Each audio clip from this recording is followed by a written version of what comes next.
Well, here we are in Manado, northeast Sulawesi, and in my opinion, this is the very best city in Sulawesi and one of the better ones of Indonesia that I've come across so far. It's warm, sunny, it's on the northern hemisphere, but just across the equator. It's pretty modern, good sized, friendly people. It's Christian, and it's really close to one of the best national parks in Indonesia, Bunaken Island. Really loved our time here. Only downside, terrible anchorage, unsafe. Check out the last video up here above. I'll put a link for that. But if you pick your moment, Manado is an amazing place to stop and visit. There's a big waterfront area with malls and a lot of good restaurants and no driving areas and a lot of sort of useful shops, and I don't know, it just seems well thought out and well designed, which is a very different thing. It was really cool to be able to walk around and take Eli in the stroller and show him some night lights, and you know, we try to show him everything, you know, the small villages, the tiny places and all that, but the big city and the lights and the music going on and all that sort of thing, it's cool. And his eyes were just wide open, like, wow, what is all this stuff, neon lights and the music from every direction. It's all a learning experience for him, so that's pretty great. We love that too.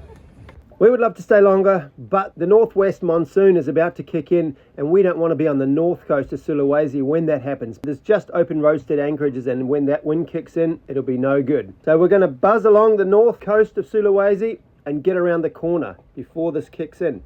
So one last thing to do before leaving, go and provision up with fresh fruit and veg.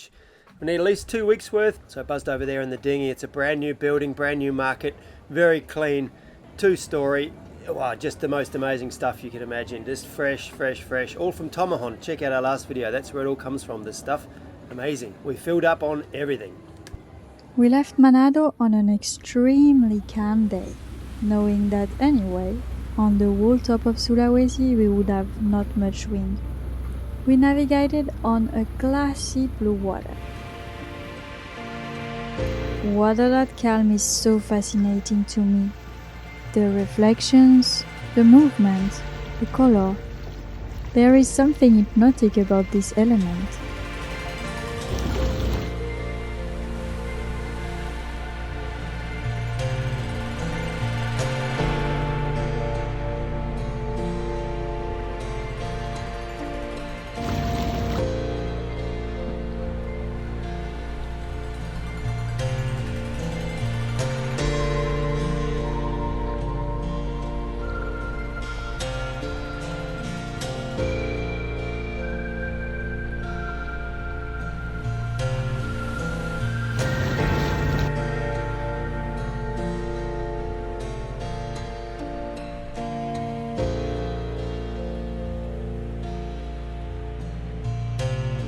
It is hard to remember on this kind of day how the ocean can be rough and uncomfortable when we are just gliding through without a movement as on a lake. Motoring is never really fun, but it is always more pleasant when you are not fighting wind or waves. We had the chance to meet some pilot whales along the way. There are these big dolphins with the fin with the shape of a hook and a round head with a short nose. It seems they were as chill than us, just enjoying the peace of the ocean.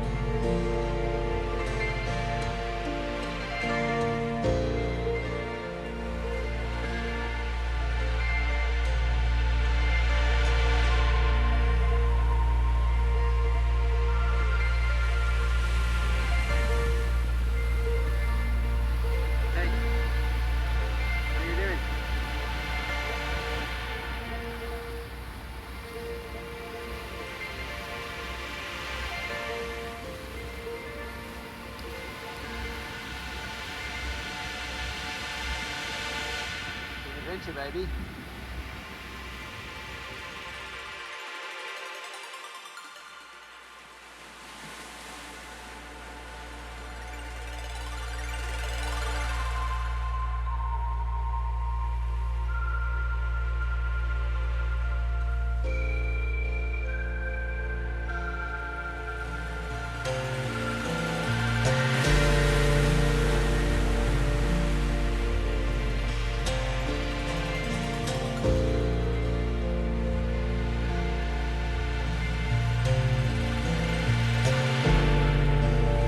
Surprisingly, the north coast of Sulawesi has way less inhabitants on the coast.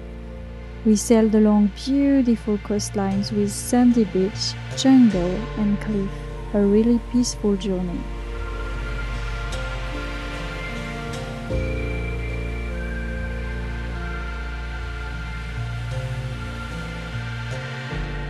So we'd anchored outside a small village called Lintidu, only because on Navionics it looked like a comfortable and relatively safe spot. In the morning I looked up on the hill and saw these weird little houses and roofs and stuff in amongst the jungle, and sort of thought, what is going on here? This isn't farming.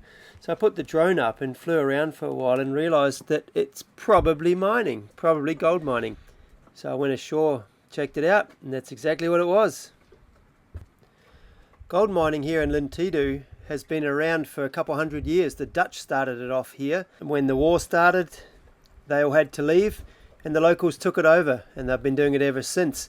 It's very hands-on, very labour intensive, put it that way, and the results are not huge, but they all live from it. There's no agriculture or horticulture here, they just do gold mining, that's all. They buy in all their food and other needs. Now there's two sorts of gold mining here. On the beach, the ladies and the middle-aged older men, they do the beach mining. So basically they're shoveling this beach sand into these wooden trestles and sieving it through, and the gold falls down to the bottom and they collect that in sand, and then they put it in a pan with silver water. They call it silver water. To you and me we know it as mercury, highly dangerous, and that attracts the gold out of the sand and they end up with the gold. Now every season this sand gets built up, rejuvenated, because December, January, February, it's big wave season, and so they all get stirred up and more gold gets thrown up on the beach. Now while I was on land filming these guys, a huge squall came in with really strong winds, and I was getting pretty worried for Marie and Eli on the boat by themselves, so I had to make a mad dash down through the rain, get the dinghy in through the breakers that were on the beach and tap it back out to Trade Runner. And now up on the hills, well, that's the young, strong men who are up there. They're digging holes down into the ground up to 200 meters deep and chipping bits of rock out, and then they bring it down to the village and it gets put in these drum rollers with hard rock and separated, and then again, silver water, mercury gets used to separate that. Wow. Mercury. Now, these guys here are digging out a sludge pit, I would say pretty high in mercury content in there. The mercury poisoning in people in this village must be pretty through the roof, and they don't really seem to know about it though. I was sort of taken back, like, wow, you're just handling this mercury with your bare hands. So in his hand here is a ball of gold in mercury, so that has to be separated at some stage. But yeah, pretty uneducated on the dangers of this, I think. Okay. Let's go. Let's go. Go, go, go. Go, go, go, go, go. Go.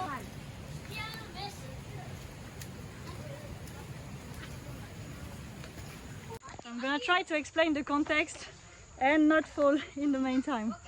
So we went in this village of gold miners, and since we arrived, everyone is telling us that we have to go to Rumah Belanda, which means the house of the Dutch. We don't really know what it is, if it's interesting, but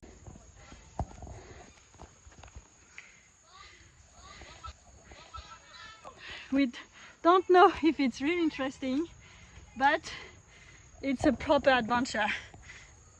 You can tell that there's a lot of weird things in this jungle that I don't really like. Hello. Sir? Hello. This is the Dutch house that we've heard so much about. Rumah Belanda. Rumah Belanda. Yeah, So are you surprised? it's amazing.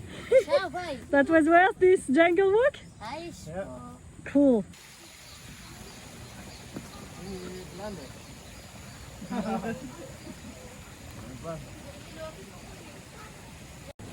Rumah Belanda. Indonesia.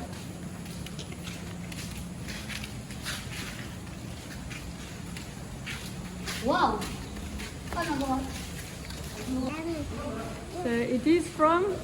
They say 1940, so it's not that old, but it's pretty destroyed, I guess. But all this metal roof and everything was all bought here from somewhere. He'd carried all the way up the hill by hand and all the concrete and everything. And I guess that the controller of all the gold mining here was a Dutch, part of the Dutch East India Company, I guess is what it was called, and would have had all their locals here working for them, and he was just controlling that no one was stealing the gold probably. But he had a pretty good view from up here down the bay, and probably had gardens and gardeners and landscapers, probably lived a pretty nice life up here until the Japanese came and he had to leave.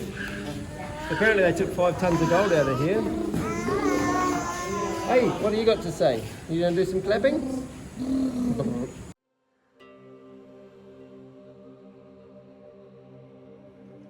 This gold mining village was truly charming. We've been super well welcomed, and as often, it was an intense socialization as the whole kids of the village followed us everywhere. If there is something that we loved in Sulawesi so far, is the amount of donuts and pastries you can find everywhere, even in the tiniest village. And if it is sold by a cute smiley boy, we have for sure to try some. 90 cents of euros for 9 pieces, we can't complain. I'll give him 20. A huge thank you to all our supporters on Patreon and PayPal. And those of you who enjoy this video, please consider joining one of those two things and throwing a couple of bucks our way. These videos would not get made without the support of you guys. Thank you once again, and now enjoy this outro. I followed these 4 giant stalks into the marshland behind the beach, and wow, what a surprise.